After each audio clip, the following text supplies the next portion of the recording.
is like no other mechanical room I've been in before, Henry. This is incredible. And is that the game plan on the wall that we were just looking at right there? So that's one of them. In a house this size, there's lots of redundancy and there's several mechanical rooms to make sure we deliver what we need to where we need it. So this is not the only mechanical room in this house. That's correct. Holy cow.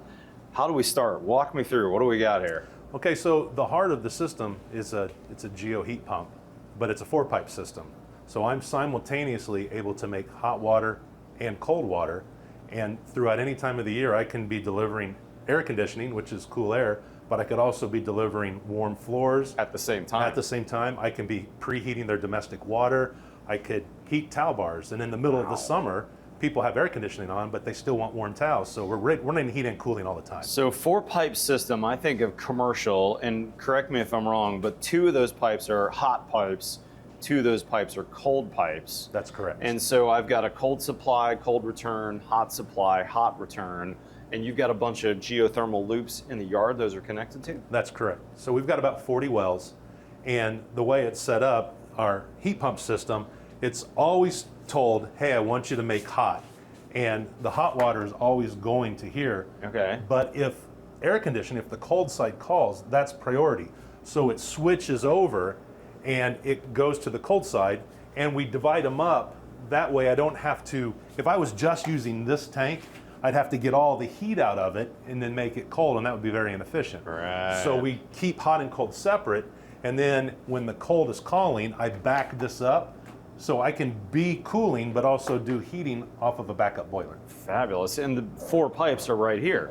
These that are uninsulated are the hot pipes, probably, right?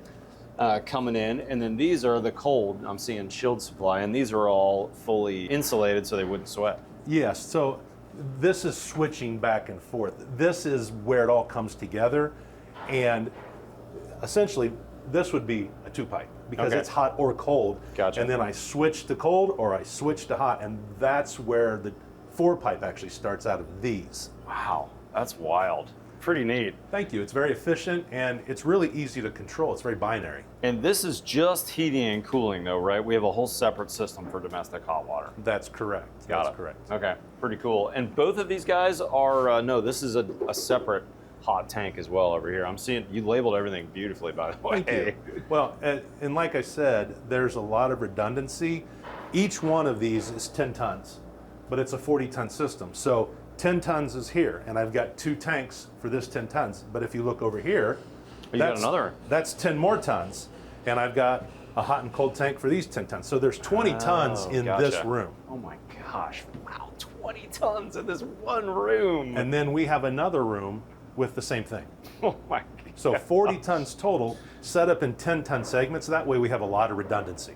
And by redundancy, meaning if one of these units goes out, you know, has a failure, whatever, I've got 3 other units as a backup that could supply either hot or cold to run the air conditioner in that part of the house. That's correct. One of Nigel's most important driving characteristics is, do we have redundancy?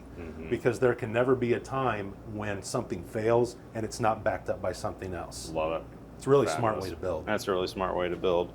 And then what are these units here? Are these moving air as well? These are our filtration system. Okay. So we have air filtration and...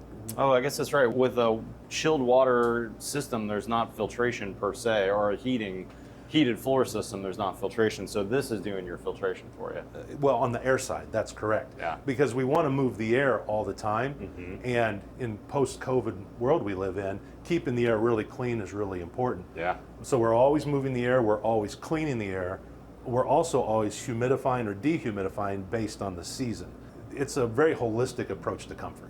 And speaking of redundancy, your chilled water system, when it's in air conditioning mode or when it's cooling, is going to do some dehumidification. But I also noticed you got a dehumidifier here as well. That's part of your redundancies, I'm guessing. That's right? correct. So we have units that are specifically set up just for dehumidification, but I can do this, and simultaneously I have the ability to do what's called reheat, where we are overcooling the air and then heating it back up for comfort, and we're dumping all the humidity out. So I have a redundant way to take care of humidity as well.